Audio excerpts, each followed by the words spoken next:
Ranji trophy के last round की शुरुआत हो चुकी है, लेकिन कह सकते हैं रणजी ट्रॉफी के लास्ट राउंड का जब पहला दिन शुरू हुआ तो ये पहला दिन कहीं ना कहीं पूरी तरीके से विराट कोहली के नाम रहा। इंडियन बैटर विराट कोहली, जो कि 12 साल के बाद रणजी ट्रॉफी में अपनी वापसी कर रहे थे, उन्होंने बैटिंग तक नहीं की, लेकिन जब वो मैदान पर फील्डिंग करने के लिए उतरे तो कहीं ना कहीं दर्शकों का हुजूम अरुण जेटली स्टेडियम में उमड़ पड़ा। अरुण जेटली स्टेडियम में आज लंबी कतारें देखने को मिली स्टेडियम में एंट्री के लिए, जहां पर विराट कोहली का दीदार करने के लिए दर्शक बेताब दिखे। वहीं बात करें इस मुकाबले की तो यहाँ पर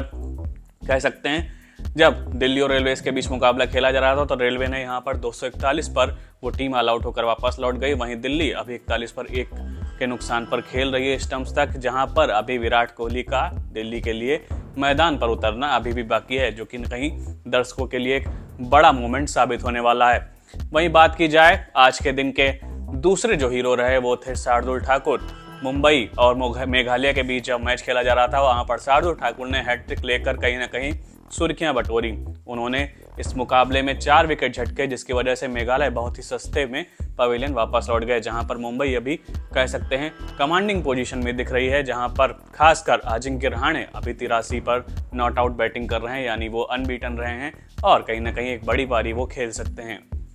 इसके बाद बात की जाए जिस खिलाड़ी पर सबसे ज्यादा नजरें थी वो थे कर्नाटका के लिए खेलने उतरे केएल राहुल पर बहुत सारे फैंस की नजरें टिकी हुई थी, क्योंकि इस बार बहुत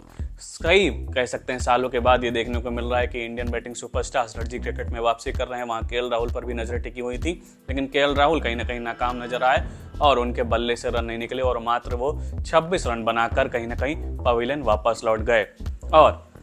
यहाँ पर मयंक अग्रवाल ही एक ऐसे कह सकते हैं कर्नाटका के लिए बैटर थे जिन्होंने अच्छी पारी खेली और उन्होंने कह सकते हैं 91 रनों की शानदार पारी खेली। और एक और खिलाड़ी पर जिस पर कहीं ना कहीं फैंस की नजरें टिकी हुई थी वो थे देवदत्त पडिक्कल पर भी नजरें टिकी हुई थी, जहां पर उन्होंने मात्र 43 रन बनाए और वो अपनी पारी को बड़ी पारी में तब्दील करने में नाकामयाब रहे, जिस कारण कहीं ना कहीं जो फैंस को देवदत्त पडिक्कल से उम्मीदें थी वो कहीं ना कहीं उस पर खरे नहीं उतरे। बात की जाए अगले मुकाबले की तो यहाँ पर सौराष्ट्र और जो असम के बीच एक मुकाबला खेला जा रहा था, वहां पर सभी की नजरें टिकी हुई हैं, क्योंकि वहां पर सौराष्ट्र के लिए चेतेश्वर पुजारा अभी 95 रनों पर नाबाद खेल रहे हैं, यानी वो कह सकते हैं रणजी क्रिकेट में अपनी 67 सेंचुरी की तरफ बढ़ते हुए दिख रहे हैं। और कहीं ना कहीं जिस तरीके से उन्हें अपनी सेंचुरी पूरी करने के लिए मात्र 5 रनों की दरकार है, वो लगता है कि वो जब इस कह सकते हैं गेम का दूसरा दिन शुरू होगा तो वहाँ पर पुजारा एक सेंचुरी की तरफ कह सकते हैं बढ़ते हुए नजर आएंगे। वहीं एक और इंडियन कह सकते हैं क्रिकेटर की रणजी क्रिकेट में वापसी हुई है, वो हैं मोहम्मद सिराज, जो कि लीन पैच से गुजर रहे थे। अभी जब हैदराबाद तो कह सकते हैं विदर्भ के बीच मुकाबला खेला गया तो वहाँ पर हालांकि मोहम्मद सिराज को कोई खास सफलता नहीं मिली और उन्हें मात्र कह सकते हैं पहले दिन मात्र 1 विकेट मिला, जिसकी वजह से कहा जा सकता है मोहम्मद सिराज जिस तरह की उम्मीद कर रहे थे रणजी क्रिकेट में अपनी परफॉर्मेंस की, वो परफॉर्मेंस अभी तक वो डिलीवर नहीं कर पाए। हालांकि अभी गेम बाकी है और मोहम्मद सिराज के पास अभी कई और मौके होंगे। तो इसी तरीके के अपडेट के साथ हम आगे भी आपके साथ जुड़े रहेंगे। आप देखते रहिए क्रिकेट नेक्स्ट। बहुत बहुत धन्यवाद।